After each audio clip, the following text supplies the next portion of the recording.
Okay, picture this. You've got exactly 3 months, just 90 days, to parachute into a highly volatile environment and make sure a massively complex United Nations mission can actually function. You're not just sitting in a desk somewhere. You are deployed to Santo Domingo, and your job is to support critical, high-stakes operations right across the border in Haiti. Welcome to this explainer of the strategic guide for the D1 Chief of Operations and Resource Management for UNSOH. That's the United Nations Support Office in Haiti. Today, we're going to break down exactly what it takes to not just survive, but actively thrive in this formidable temporary assignment. So let's jump right in. So, how do you actually pull that off? Stabilizing a complex UN mission in just 90 days? Well, as the incoming D1 chief, which is a very senior executive role, the pressure is just immense right from day one. You see, the source document we're looking at today isn't your run-of-the-mill bullet point job description. Not at all. It is a critical mission briefing for executive operational leadership. This role sits right at the chaotic intersection of strategic management, crisis-enabling services, and interagency coordination. You definitely don't have a year to learn the ropes here. You have to take a broad Security Council mandate and instantly turn it into practical, life-saving support on the ground. And you're doing all this against the clock, surrounded by intense political sensitivities and seriously scarce resources. All right, Section 1, the 90-day Leadership Challenge. We are redefining the D1 role. Let's look at how this role really has to shift to meet the demands of the mission. There's a pretty stark contrast we need to talk about. A lot of folks have this idea that the UN is just a slow, back-office machine, right? Just mountains of bureaucratic paperwork. But the reality of this specific job, you have to completely tear up that old view. The new view is all about mandate-centered leadership. What does that actually mean for you? It means you are the operational backbone making the real work possible. Things like human resources, finance, logistics, they can't be treated as separate from the gritty realities of the field anymore. They have to be dynamically aligned with the mission's mandate to ensure continuity and, honestly, to give senior leadership absolute confidence that things are running smoothly. 90 days. It sounds like an incredibly short amount of time, doesn't it? Because it is. In this brief window, your leadership is absolutely not going to be measured by how many routine reports you file or which administrative procedures you passively follow. No way. Your success is measured by hard, cold, operational realities. Can the mission actually function? Can your personnel and critical assets move safely across these really complex borders? Are you shattering service bottlenecks so that your limited funding is hitting the highest priorities? Your job is to stabilize what you've got, improve what's failing, and build a management rhythm that's actually going to survive long after your 90 days are up. Moving on to Section 2, building the service hub. This is all about integrating the mission's nervous system. This is a huge internal shift. You have to start treating the support office less like a physical building with desks and more like the actual integrated nervous system of the entire mission.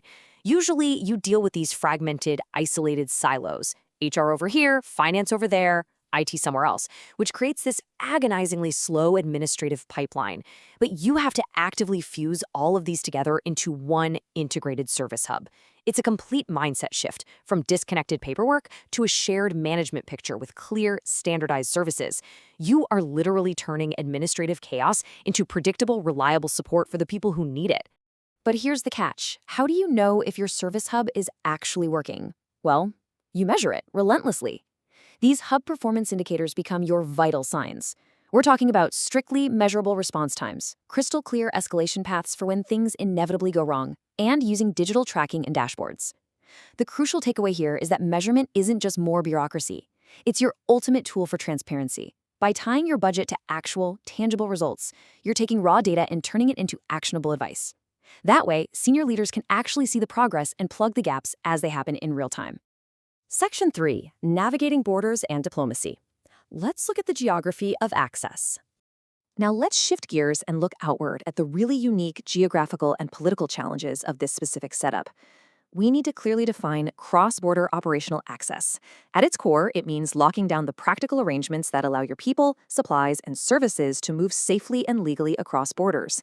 Keep in mind, for this role, you are physically sitting in Santo Domingo in the Dominican Republic, but you are supporting highly volatile operations right next door in Haiti. So you have to take all this broad UN jargon and translate it into the gritty reality of moving vital supplies through unpredictable security zones, and you have to do it without missing a beat.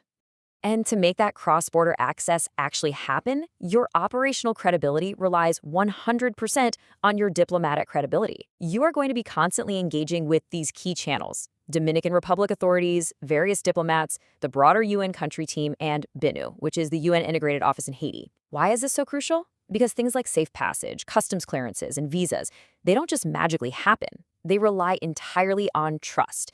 You have to build and maintain host country relationships with total discretion and respect. Because honestly, if you fail at the diplomacy, your supply lines freeze. It's that simple.